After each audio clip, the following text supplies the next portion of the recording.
Assalamualaikum warahmatullahi wabarakatuh. Selamat sejahtera. InsyaAllah today we are going to discuss past PSPM question 2021-2022. Okay, let's start with question number 1. Okay, question number 1A. Ozone is in the upper atmosphere and gets depleted when it reacts with nitrogen oxide as shown in following equation. Table 1 shows the data of the reaction obtained at 25 degrees C. Determine the rate law of the reaction. Calculate rate constant of the reaction. Okay, so for question number 1A, determine the rate law of the reaction. Okay, first of all, what we need to do is let's write down the rate law in general dulu. Okay, so kalau kita nak tulis rate law in general, then it will be more or less like this lah. Kita akan ada rate equals to K, which is the rate constant.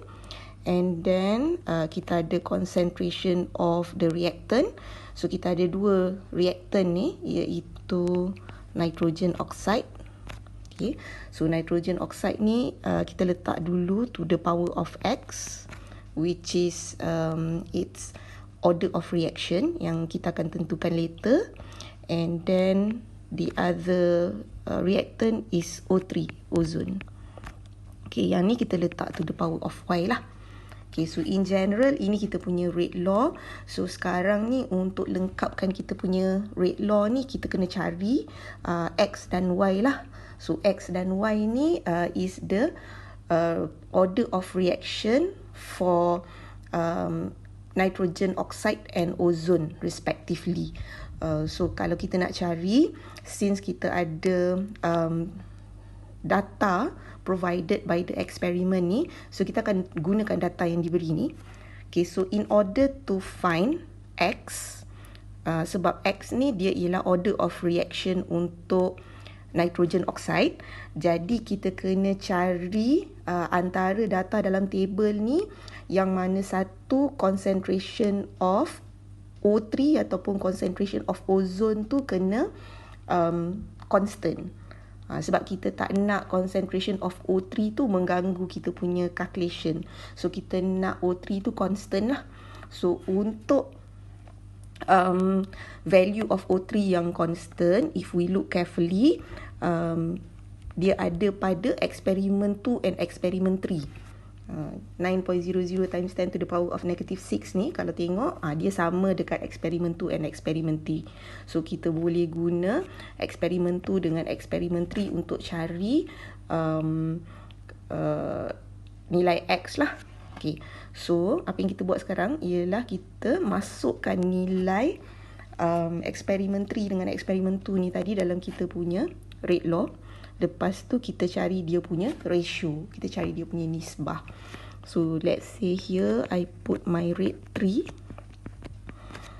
okay, equals to K, concentration of NO pada eksperimen 3 to the power of X, concentration of O3 to the power of Y pun concentration from experiment 3.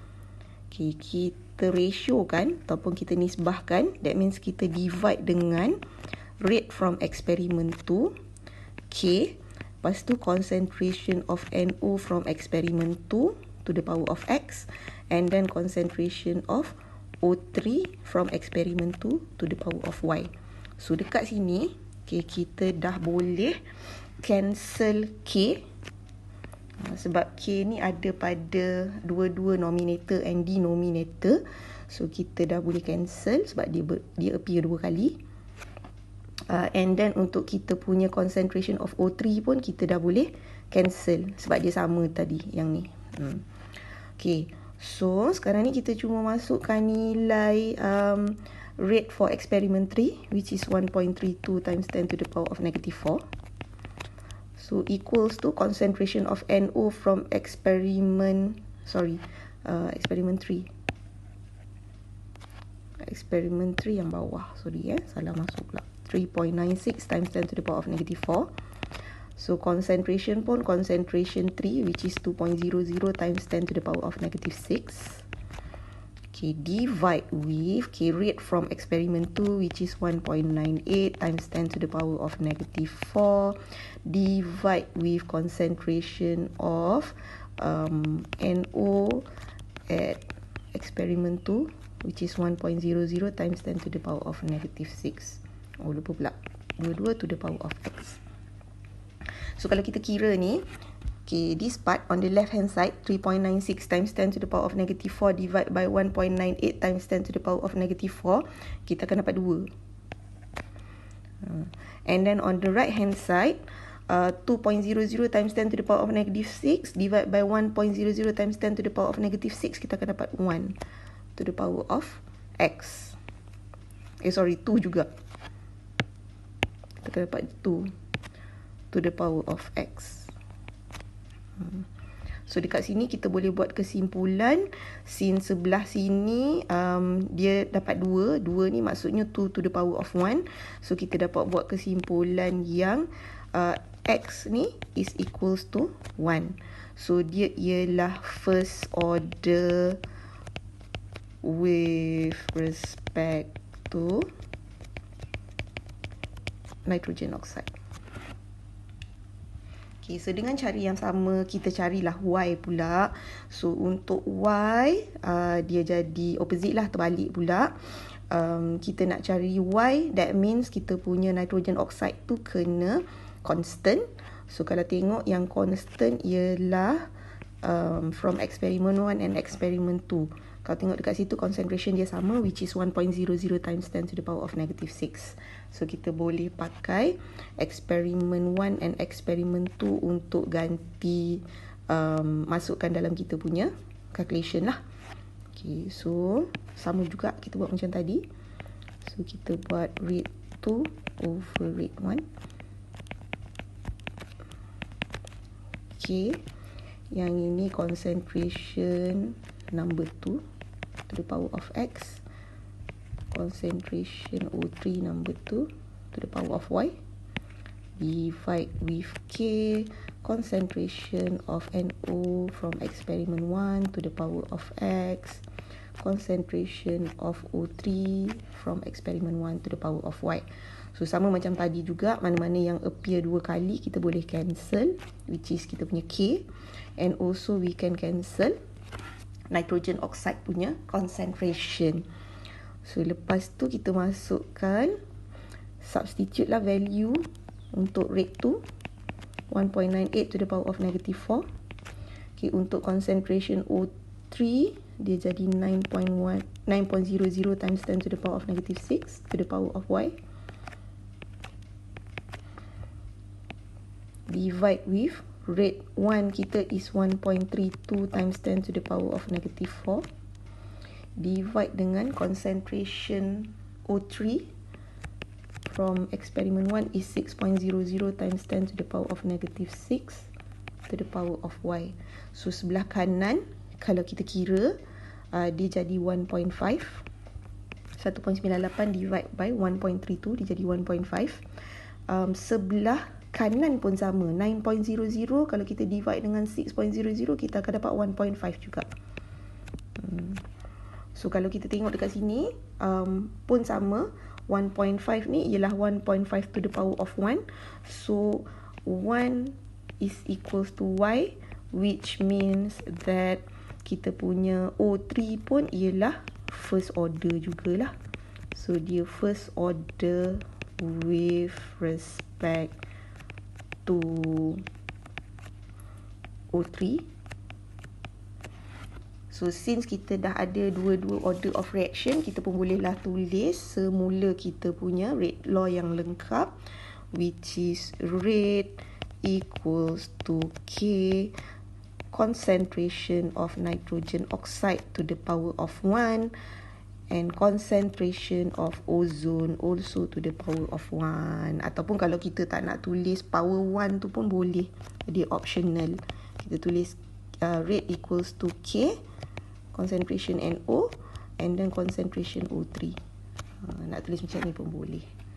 Okay.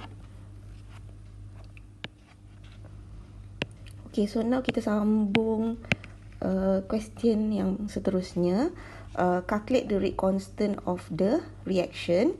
Okay, so untuk kita punya rate constant of the reaction ni, kita dah boleh guna rate law yang kita dah buat tadi, which is this one. Kita boleh guna yang ni. And then kita masukkan mana-mana data from eksperimen 1 or 2 or 3. Dari 3 eksperimen ni, kita pilih mana-mana satu eksperimen, kita pun masukkan. Okay, katalah saya ambil daripada eksperimen 1. Okay, so kita terus substitute all the value inside the equation. So equation kita tadi ni kan, rate equals to K concentration of NO and then concentration of ozone. So saya masukkan rate for experiment 1 tadi, which is 1.32 times 10 to the power of -4. K kita nak cari. So concentration of NO yang kita nak pakai dekat sini is 1.00 times 10 to the power of -6. And then concentration of O3 is 6.00 times 10 to the power of -6. So kalau kita calculate ni, so at the end of the day, kita akan dapat 2.20 times 10 to the power of 7. Okay, untuk K, kita nak kena ada dia punya unit. Okay, sebab K ni dia ada unit dia sendiri. So sama ada kita boleh tengok kita punya order of reaction keseluruhan tadi apa. So total order untuk reaction ni, sebab kita punya order of reaction NO is first order, O3 pun ialah first order. So overall order dia ialah 2, second order. So untuk second order, dia punya unit ialah per molar per second. Ataupun alternatively, kita boleh masukkan dalam kita punya calculation tadi sekali dengan unit yang betul. Kalau macam rate, okay, rate ni unit dia is molar per second. Lepas tu kita punya concentration is molar. Yang ni pun concentration molar. So kita boleh bila kita masuk, kita boleh kira yang ini dia ialah molar squared. Nanti dia akan divide dengan molar per second. So nanti at the end of the day kita boleh bila kita bawa dia ke sini, dia akan jadi molar per second divide dengan molar squared. So at the end of the day kita dapatlah unit ini per molar per second. So unit ni pun kena unit yang betul, baru kita akan dapat full mark lah untuk question ni. Moving on to question number 1B, dinitrogen pentoxide is used as propellant in high-powered rockets. The decomposition of dinitrogen pentoxide is shown in the following equation. The rate of reaction for this decomposition is 2.18 times 10 to the power of -2 molar per second, while the rate constant at 214 degrees C and 325 degrees C are 1.35 times 10 to the power of -7 per second and 4.13 times 10 to the power of -4 per second respectively. Okay, so question number 1, by using the differential rate equation, calculate the rate of decomposition of dinitrogen pentoxide. Okay, so we can start answering by writing the differential rate equation dululah. Sebab question pun minta by using differential rate equation. So kita boleh tulis dia punya differential rate equation, which is rate equals to, kita start dengan kita punya reactant dulu. So reactant kita is dN2O5 over dt. Okay, since stoichiometric coefficient dia 2, kita letak 1/2 dekat depan. And since dia ialah reactant, dia punya concentration akan decrease over time, so kita letak negatif kat depan. Okay, lepas tu equals to the next species pula. So next species is NO2, so kita letak dNO2 over dt. Okay, since kita punya stoichiometric coefficient is 4, so we put 1/4 kat depan. And then since dia ialah produk, dia akan increase over time concentration. So kita tak positif kat depan.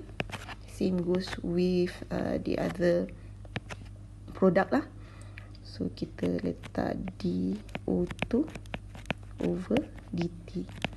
Ini positif. Ni up to you lah. Kita nak letak 1 over 1 pun boleh, ataupun tak nak letak apa-apa kat depan pun boleh. Optional. Okay. And then kita highlightkan pada yang kita nak cari. So yang kita nak cari ialah decomposition of dinitrogen pentoxide. Okay, dinitrogen pentoxide tu ialah kita punya N2O5 ataupun ialah kita punya reactant. So apa yang kita boleh buat ialah kita boleh matchkan dia dengan kita punya decomposition rate, which is 2.18 times 10 to the power of negative 2. Okay, so kita masukkan dalam kita punya value rate. So value rate is 2.18 times 10 to the power of negative 2. So masukkanlah kita punya bahagian yang kita nak cari je lah. So yang kita nak cari is dinitrogen pentoxide. So cari yang ni je. Masuk bahagian yang ni je. So kita kira lah seperti biasa. So at the end of the day kita punya negative dN2O5 over dt is equals to 4.36 times 10 to the power of negative 2. Okay, kena ada unit sebab ini ialah rate. So unit dia ialah molar per second.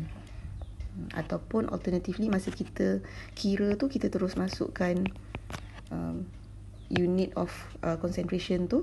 So nanti bila kita kira kita akan terus dapat unit yang betul. Okay, next question B2, kita nak cari determine the activation energy for this reaction. So untuk activation energy ni kita kena tengok apa lagi maklumat yang provided by the question. So question kalau tengok kat sini dia ada bagi kita rate constant at different temperature. So at different temperature ni kalau tengok kita ada 214 degree C. Okay, ni kita buat sebagai T1 and then kita ada 325 degree C. So ni kita buat sebagai T2. So kita punya K1 is 1.35 times 10 to the power of negative 7 per second. And then kita punya K2 ialah 4.13 times 10 to the power of negative 4 per second. Okay, and then since kita dah ada rate constant at different temperature, lepas tu kita nak cari activation energy. So sekarang ni yang kita nak kena guna ialah kita punya Arrhenius equation lah. So Arrhenius equation at different temperature, okay, dia ialah ln K2 over K1 equals to negative EA over R 1 over T2 minus 1 over T1. Okay, ataupun kita boleh buat the other way round lah. Ln K1 over K2 equals to negative EA over R 1 over T1 minus 1 over T2 pun boleh. Okay, the other way round lah. So saya akan pakai yang first ni. Okay. So kita punya K2 dengan K1 dah ada dalam tu. Dah ada dalam kita punya question tadi. So kita boleh substitute masuk dalam kita punya calculation. So ln K2 is 4.13 times 10 to the power of negative 4. Divide by K1 kita tadi is 1.35 times 10 to the power of negative 7. Okay, lepas tu EA kita nak cari. Okay, R ni ialah gas constant. Gas constant ni kalau ingat dia ada beberapa value. Tapi since kita nak cari yang kita nak cari tu ialah activation energy, kita kena guna value yang ni 8.314. Sebab yang value 8.314 ni dia punya unit ialah joule per mole per Kelvin.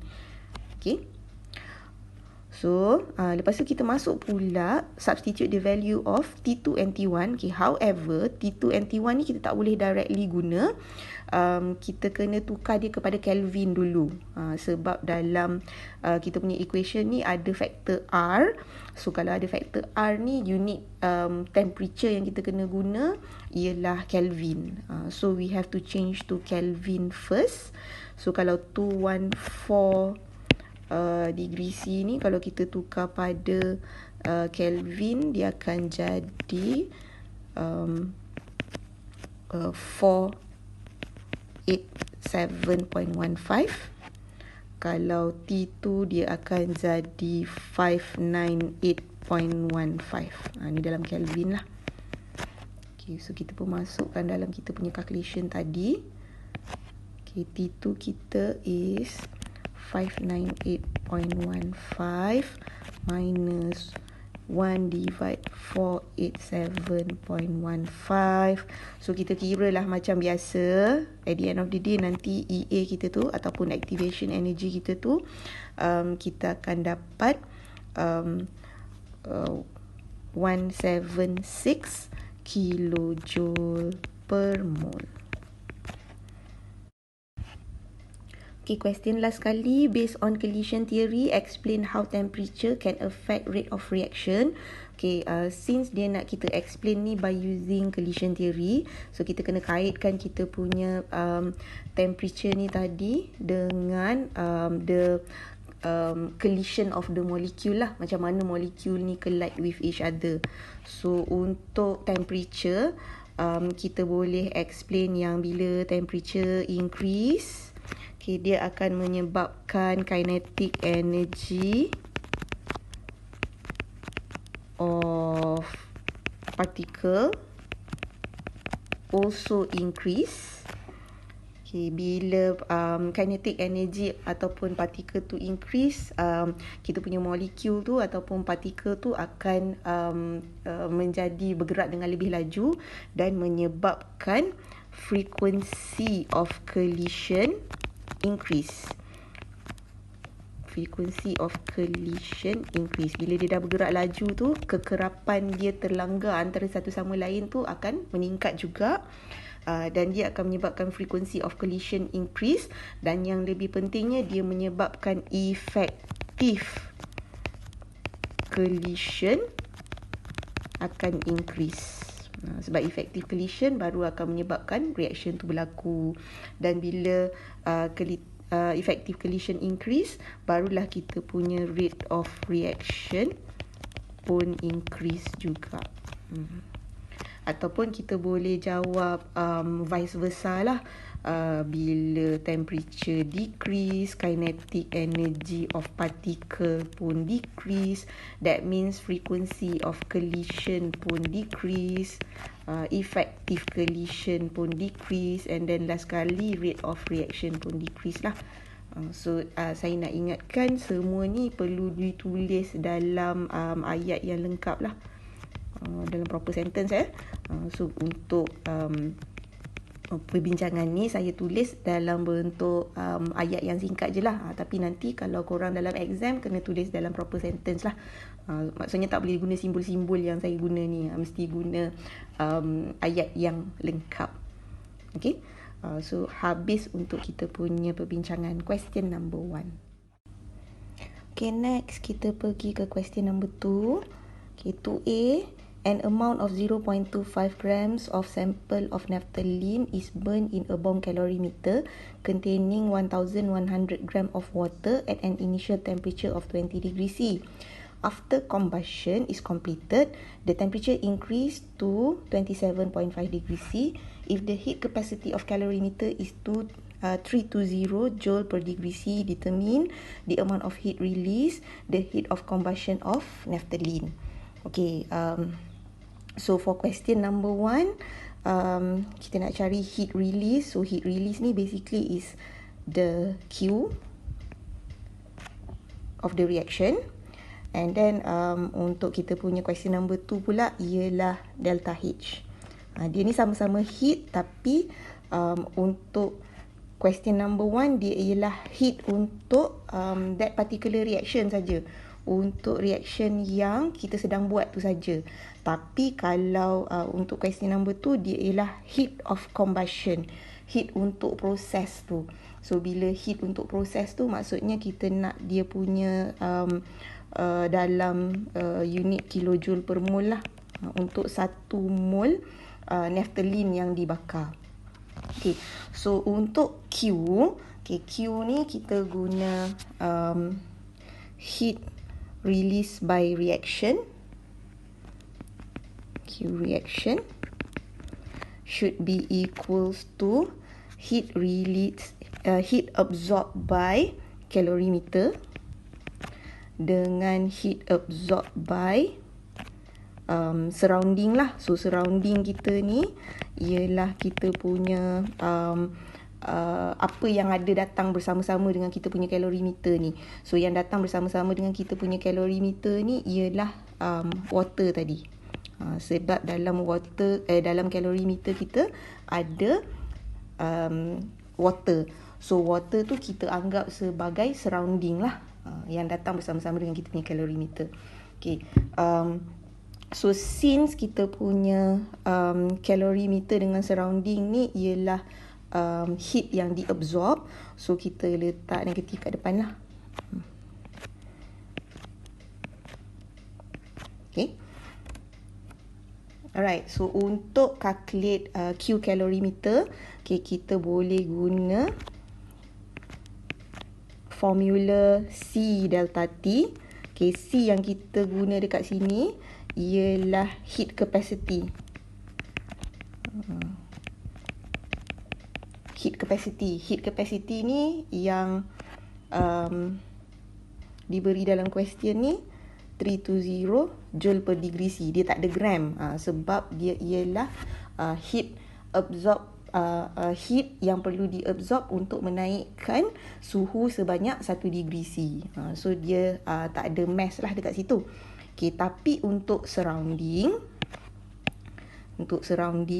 kita guna MC delta T. Okay, kenapa kita guna MC delta T? Sebab kita punya water ni dia bagi mass, okay, 1100 gram ni. Jadi kita ada mass of water. That means C yang kita guna dekat sini ni ialah specific heat capacity. Okay, specific heat capacity ni dalam question ni dia tak bagi, tapi kalau kita tengok dalam appendix, nanti dalam exam selalunya dia akan bagi kita list of selected constant value. Okay, salah satu yang ada dalam list of selected constant value tu ialah kita punya specific heat capacity untuk water lah. So specific heat capacity untuk water, dia lari pula. So heat capacity untuk water, okay, is 4.18 joule per gram per degree C. Kalau tengok dalam kita punya unit ni dia ada gram. So yang ini kita cari dalam appendix kita cari dalam lampiran lah. List of selected constant value ni biasanya dia bagi awal-awal semasa kita punya kertas soalan tu. Okay. So yang ni kita guna specific heat capacity. Okay, untuk mengelakkan kekeliruan, okay, kita punya C ke C besar ke C kecil ni siapa punya, so saya akan buat C yang besar ni tadi ada subscript C, which means dia belongs to calorimeter. And then untuk kita punya surrounding ni, sebab kita punya surrounding ialah water, so saya akan buat subscript W. So M ni M mass water, specific heat capacity pun ialah specific heat capacity water lah, sebab surrounding kita ialah water. So kita pun substitute value yang dah diberi. So kita punya heat capacity of calorimeter dia dah bagi 320 joule per degree C. So darabkan dengan delta T. Okay, delta T kita, okay, tengok kita punya initial temperature is 20. kita punya final temperature ialah 27.5. So kalau kita kira ni 27.5 minus 20, dia ialah 7.5 degree C. So kita boleh masukkan dalam kita punya formula, substitute dalam formula. Okay, tambah dengan saya buat kurungan besar. So mass, okay, jangan tersalah ambil mass kita ada dua mass dekat sini. Satu ialah mass untuk water, satu lagi ialah mass untuk naphthalene. Nampak tak? Yang biru ni dia ialah mass untuk naphthalene. Yang kuning ni dia ialah mass untuk water. So since yang kita nak calculate sekarang ni ialah Q water, so mass yang kita masuk dekat sini ialah mass water Jangan masuk mass naphthalene pula. Sebab kita nak cari heat absorbed by surrounding. So kita pun masukkan nilai mass water. So 1100 lah. Jangan pergi masukkan yang 0.25 tadi tu So darab dengan specific heat capacity of water tadi, joule per gram per degree C. Lupa pula yang ni tadi gram. Okay, darablah dengan 7.5 degree C ni tadi. Okay, yang ni nanti kita boleh cancel out. So kalau kita kira ni, last kali kita akan dapat 36885 joule. Ataupun kalau kita nak tukar dia kepada kilojoule, dia jadi negatif 36.89 kilojoule. Okay, now kita pergi pada question number 2, the heat of combustion of naphthalene. Okay, like I have mentioned earlier, heat of combustion naphthalene ni kita nak cari heat untuk bila 1 mol naphthalene terbakar. So, yang kita dah kira tadi Q ni, ini untuk sebanyak 0.25 gram yang terbakar ni saja. So, kita nak cari yang kalau 1 mol terbakar. Jadi apa yang kita nak kena buat, kena cari dulu 0.25 gram ni berapa mol naphthalene. Okay, so kita pun cari number mol. Number of mol naphthalene can be determined using formula mass divide by molar mass. So mass naphthalene kita dah ada 0.25 grams.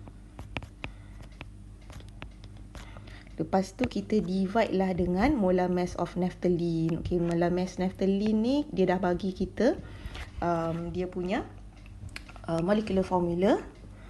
So kita calculate dulu. Kita ada C10H8. So carbon ada 10, that means dia ialah 10 times 12. Okay, and then we have 8 hydrogen, that means 8 times 1. Ini gram per mole. So kalau kita kira ni, kita akan dapat 1.95 times 10 to the power of negative 3 mole. Okay, ni boleh cancel. Okay, so maksudnya tadi yang kita bakar is 1.95 times 10 to the power of negative 3 mole naphthalene. Dan bila kita bakar sebanyak ni, dia release sebanyak 36.89 kilojoule heat. Ni dia punya equivalence yang kita dah calculate tadi. Maksudnya bila kita bakar 0.25 gram naphthalene tu, ataupun 1.95 times 10 to the power of negative 3 mole naphthalene ni, okay, heat yang terbebas ialah sebanyak 36.89 kilojoule heat. So kita nak cari untuk 1 mol naphthalene. That means kita boleh cari menggunakan 36.89 divide dengan 1.95 times 10 to the power of negative 3 mole. So kalau kita divide ni, kita akan dapat 1.89 times 10 to the power of 4 kilojoule per mole. So inilah kita punya heat of combustion. So heat of combustion ni dia ialah delta HC naphthalene. Since combustion ni ialah heat release. So kita kena letak negatif kat depan So 1.89 times 10 to the power of negative 4 kilojoule per mole. So inilah answer dia. Okay, next kita pergi question number 2B. The standard enthalpy for the formation of hexane, water and carbon dioxide are 100 kJ per mole, negative 241.8 kJ per mole and negative 393.5 kJ per mole. Write the thermochemical equation for the formation of hexane, water and carbon dioxide. Calculate the standard enthalpy of combustion for C6H14. Okay, so first of all, bila kita nak tulis thermochemical equation ni, kena tahu dulu definition for formation, heat of formation. So heat of formation ni dia ialah heat change when 1 mole of compound is composed from its most stable state element. So kalau macam kita punya hexane ni, okay, hexane ni dia ialah alkane yang ada 6 karbon. So dia punya formula ialah C6H14. So apa yang kita kena buat, kita kena tahu apa elemen yang made up kita punya hexane ni.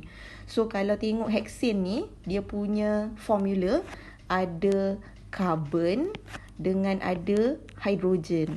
So kita kena buat satu equation yang melibatkan combination between carbon dengan hidrogen untuk mendapatkan hexane. So kita punya carbon mesti dalam its most stable state element. Maksudnya carbon tu mesti dalam keadaan yang paling stable. So dalam keadaan yang paling stable untuk carbon, dia ialah dalam bentuk atom, bukan dalam bentuk molekul. So dia tak ada C2 ke C3 ke, dia carbon on its own, and then dia dalam keadaan solid. Okay, lepas tu kita reactkan dia dengan another element which is hydrogen. Okay, hydrogen ni pula, since dia ialah non-metal, dia biasanya datang dalam bentuk molekul H2. So kena datang dalam the most stable state. So kita akan letak dia sebagai hydrogen molecule, and then hydrogen molecule ni paling stable dalam bentuk gas. Okay, lepas tu dapatlah kita punya produk which is C6H14. Okay, so based on kita punya formula tadi, based on kita punya definition tadi, heat of formation ialah heat change when 1 mole of compound yang terhasil tu. So kalau kita nak menghasilkan 1 mole C6H14, that means dalam equation kita tu C6H14 ni mesti 1 mole. So kita tak boleh tambah apa-apa stoichiometric coefficient pada kita punya equation pada bahagian C6H4. So kalau kita nak balancekan kita punya equation, yang kita kena manipulate tu ialah kita punya carbon dengan hidrogen lah. So kalau kita nak balancekan, jangan manipulate bahagian C6H14, tapi kita manipulate bahagian carbon dengan hidrogen. So kalau tengok kat sini, on the right hand side, carbon kita ada 6. So left hand side pun carbon kena ada 6. Okay. Right hand side hydrogen ada 14. So left hand side pun mesti hydrogen ada 14. So kita letak 7 kat depan hydrogen. So kita akan dapat lah, okay, sorry lupa tadi, C6H14 ni dia ialah liquid. Ni dah diberi dalam question lah, liquid. Kalau tak diberi dalam question pun, kita boleh guna pengetahuan kita dalam alkane. Alkane ni dia kalau the first 4 tu biasanya dia dalam keadaan gas. Okay, 5 carbon and above ni biasanya dia dah dalam keadaan liquid lah. So hexane kita ni dalam keadaan liquid. Okay, so dengan cara yang sama kita buat untuk water dengan carbon dioxide jugalah. So formation of water ni ialah H2O. So maksudnya kita nak hasilkan water, H2O, liquid, dia mesti from its most stable state element. So apa elemen yang menghasilkan H2O? Kita mesti ada hydrogen. So sama tadi, hydrogen di dalam bentuk molekul and then gas. Okay, satu lagi elemen yang diperlukan is oksigen. Oksigen ni pun sama, dia non-metal, dia exist in the form of molecule. So kita letak dia sebagai O2, dan oksigen ni pun dia exist most stable in the form of gas. So kita ada H2 gas dengan O2 gas. Again, nak balancekan equation, make sure dalam kita punya equation tu stoichiometric coefficient untuk H2O mesti 1, sebab kita nak cari 1 mole water. So kalau kita nak manipulate untuk balancekan equation, kita balancekan pada hidrogen dengan oksigen. So untuk hidrogen tak ada masalah sebab right hand side dengan left hand side dah sama. Okay, as for oxygen, okay, left hand side kita ada 2, right hand side kita ada 1 je. So kita nak balancekan dia, kita letak 1/2 dekat depan oxygen. Okay, last kali kita buat benda yang sama untuk carbon dioxide. So carbon dioxide gas So nak hasilkan carbon dioxide, we need to have carbon solid and oxygen gas. Okay, so again nak balancekan equation, make sure carbon dioxide kita is 1 mole. So nak balancekan, carbon is already balanced, oxygen pun dah balance. So kita akan leave it as it is lah. Okay, so itu equation dia. Okay, lepas tu kita tengok balik yang kita nak buat ni ialah thermochemical equation. So kalau thermochemical equation, maksudnya mesti datang sekali dengan delta H yang betul. So kita pun ikutlah delta H yang ada dekat question yang dia bagi ni. So dia dah bagi dah untuk hexane is negative 100 kilojoule per mole. Okay, untuk water is negative 241.8 kilojoule per mole. Last kali, carbon dioxide is negative 393.5 kilojoule per mole. Okay, last kali question 2B2, calculate the standard enthalpy of combustion of C6H14. So untuk nak calculate question ini, first of all kita kena ada equation dululah untuk kita punya combustion for C6H14 ni. So untuk nak tulis equation dia, again kena tahu the definition for combustion. Definition for combustion. Kena tahu definition. So definition of combustion ni dia ialah 1 mole of compound completely combusted in oxygen.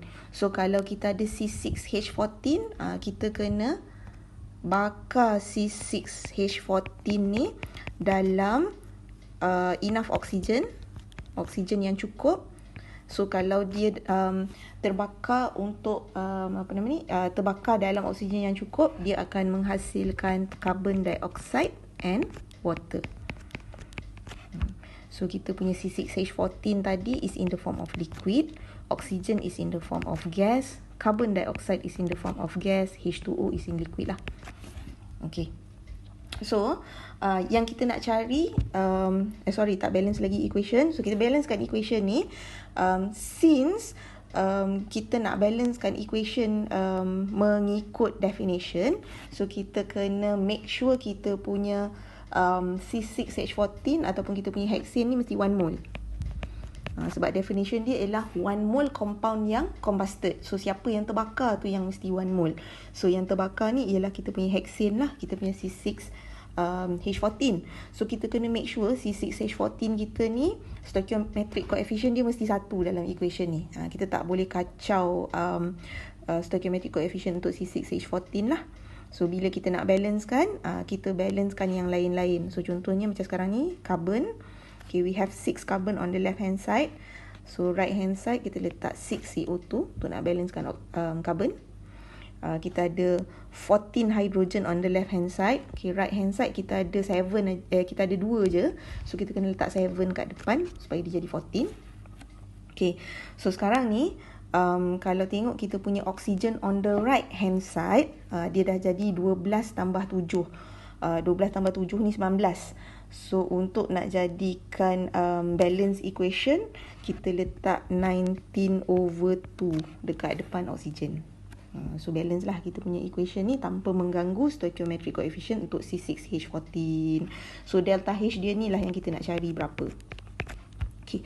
So ada beberapa cara kita boleh guna untuk cari delta H ini. Cara Hess law pun boleh. Okay. So cara Hess law ni kalau ingat ada dua, kita boleh guna algebraic method. Okay, where we need to manipulate the equation sampai dia match dengan equation yang kita nak cari, target equation. Ataupun kita boleh guna energy cycle. Okay, tapi kali ni saya nak tunjuk cara yang paling senang. Okay, cara yang paling senang is actually using formula. Okay, kalau kita guna formula tu ialah summation of delta HF product minus dengan summation of delta HF reactant. However, untuk guna formula, syarat dia mesti delta yang kita ada ni, mesti delta HF. Ni benda ni. Mesti delta HF. So, kita boleh guna formula ni untuk question ini kerana tadi dekat question number 1, delta H yang kita ada ni semua delta HF. Kan, tadi masa kita buat question number 1, dia ialah delta H formation. So bila dia ialah delta H formation, maksudnya kita boleh guna dalam formula ini. Tapi kalau yang kita cari tu ialah delta H lain, delta H neutralization ke atomization ke, tu semua tak boleh. Dia boleh untuk delta HF sahaja. Ini delta, sorry, kenapa tak muncul pula ni? Dia mesti kalau nak guna formula mesti delta HF sahaja. Saya kena tulis sikit kat sini supaya korang ingat. Okay. So since yang kita ada ni ialah delta HF, so bolehlah. So caranya ialah kita cari summation of delta HF product minus dengan delta HF reactant. So siapa produk kita? Produk kita ialah CO2 dengan H2O. So kita kena darabkan according to berapa kita punya stoichiometric coefficient. Sebab yang kita ada delta HF tadi ni semua per mol. Semua untuk 1 mol. So kalau dalam kita punya equation ada 6 mol, maksudnya kita kena darab 6 lah. Dalam equation kita ada 7 mol, maksudnya darab 7 lah. Okay, so kita calculate 6 darab delta HF CO2. Okay, tambah dengan 7 times delta HF H2O. Okay, yang ni kita combine together sebab dia submission. Minus dengan reactant. Okay, reactant kita kalau tengok yang ada ialah C6H14 punya delta HF aja. Oksigen tak ada. Sebab oksigen ni dia ialah natural element. So dia ialah delta HF dia ialah 0. So kita tak perlu masukkan dia dalam calculation. So kita pun darab aja, minus saja delta HF of C6H14. Okay, so kita pun substitute je lah value yang kita dah kira tadi. So untuk CO2 is times negative 393.5. Lepas tu H2O is 7 times negative 241.8. Ini kita sekalikan. Okay, yang ini pula C6H14 tadi is negative 100.0. So kalau kita calculate ni, at the end of the day kita akan dapat negative 3854.6 kilojoule per mol. So ini ialah cara yang paling ringkas lah untuk kita kira kita punya delta H reaction ataupun delta H combustion ni. Kita boleh gunakan formula kerana kita ada delta HF. Sekiranya kita tak diberi delta HF, yang kita ada ni semua bukan delta HF dan kita kena guna Hess law lah. Okay, so itu sahaja untuk question number 1 and question number 2. Thank you very much.